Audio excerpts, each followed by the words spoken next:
So we've got Intergas Extreme Boiler here. Now I'm going to talk you through this complete repair. I don't work on these boilers. I've not worked on this boiler before. I've only been here once. Yeah, so I was here about a week ago. It was overheating. They got thermal store at the top, connected into here with this mumbly jumbly pipe work, and I believe it was overheating. So I took the preheat off, and it seemed to have sorted it out. They've called me back saying they've got another issue. Now the landlord had no idea, but the tenant basically showed me a photo, and it said 0.4 on the pressure gauge, so the pressure had basically just dropped down, right? And I also noticed that the condense trap was leaking. There's a condense trap here and it was leaking.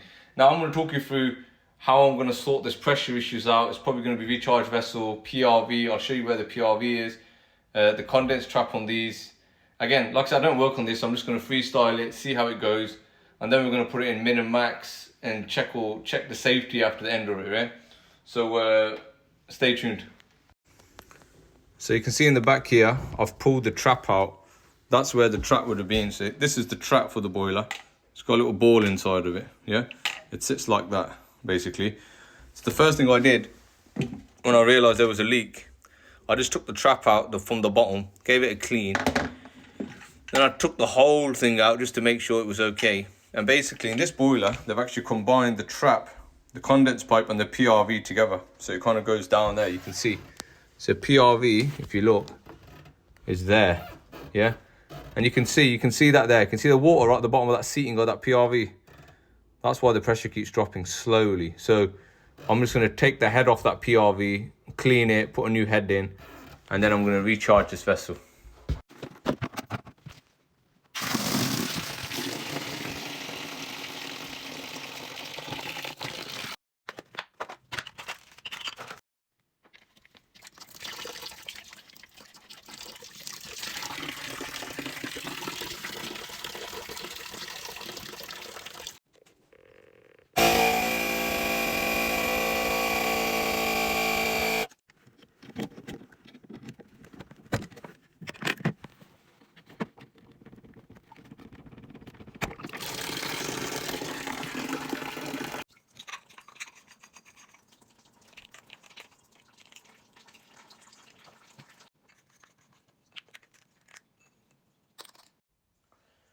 So if you put them side by side, you can see what the old one looks like here, yeah? It's really dirty.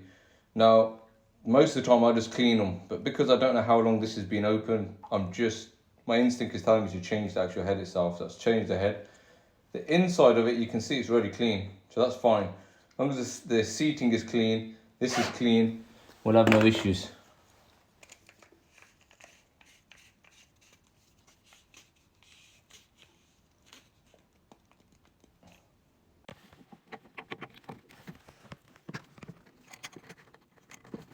Board, is there a board? Yeah, it all looks new. 21, yeah. 21, yeah. One boiler in my house. That's how you learn, yeah? Yeah, serious.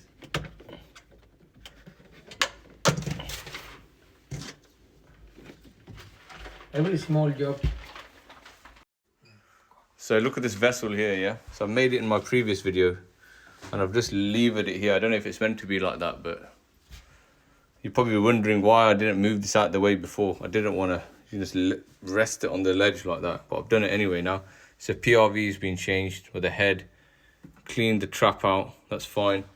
Drained from here, could have drained from there to be fair, but the boxing was in the way. Now I've moved it, so that's done now. Now I'm just going to fill it all back up.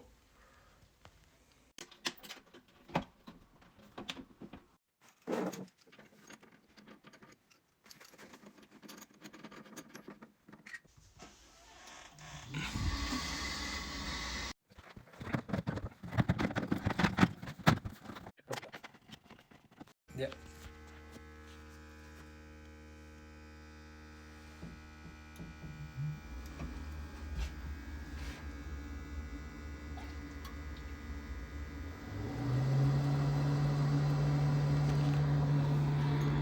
My phone is full. Even cooking food, when you're cooking, sometimes in the kitchen. Yeah. Too many. Job's now done. Boiler's been serviced, checked it all out. It works fine now, yeah? So now we're just going to make sure the condense pump works the way it should. I have noticed that the pipe is wrong, yeah? It should be going up first and then down. But just make sure the condense comes on when it should. So what do I think about the Intergas boiler?